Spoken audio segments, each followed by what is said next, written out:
So I think yung misunderstanding, kasi nga when I talk to I actually talked to the Senate President. Sabi niya kasi may statement na hindi pa nga niya nakikita yung dokumento. Si Senator Amy naman at yung ibang senador, syempre emotionally invested sa hearing na to at medyo naiinsulto na kasi medyo may paikot-ikot 'di ba, yung sagot. Nagpalitan ng maiinit na pahayag sina Senate President Francis Jesus Escudero at Senator Amy Marcos.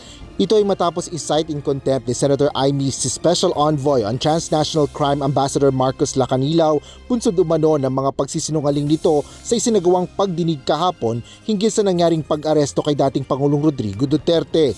Ngunit hindi agad pinirmahan ni Senate President Jesus Escudero ang contempt order at ipinag-utos na palayain ng ambassador matapos ang ilang oras na pagkadetine nito sa Senado. Sa opisyal na pahayag, sinabi ni Senator Amy na dismayado siya sa naging aksyon ni Senator Escudero. Ayon pa sa presidential sister, dangerous o mapanganib ang desisyong ito ng tagapangulo ng Senado. Ayon naman kay Senador Alan Cayetano, nangyari na ito sa nagdaan kung saan hindi basta-bastaan niya pirma lang ng pirma ng subpoena o contempt order ang tagapangulo ng Senado. Ngayon, pagka indirect contempt naman, katulad niyan, yung sinasabi ng sisinungaling, ang procedure diyan kasi magbobotohan and then hindi talaga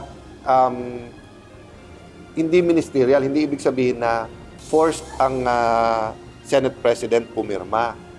Kailangan niya munang makita, tignan yung kaya nung araw kung naalala niyo, madalas kami mag-focus basta't may iko-contempt. At kahit bago pakawalan, no?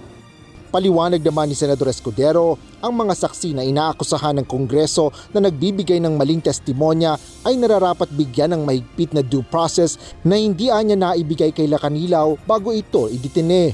Binigyan din ni SP Escudero na hindi niya mapapayagan na magamit ang Senado maging ang kanyang opisina para magamit sa mga partisan interests lalo pa ang mga kumakandidato sa darating na eleksyon. Dagdag pa ni Escudero, ang Senado ay isang institusyon na hindi ginagamit sa propaganda o self-promotion.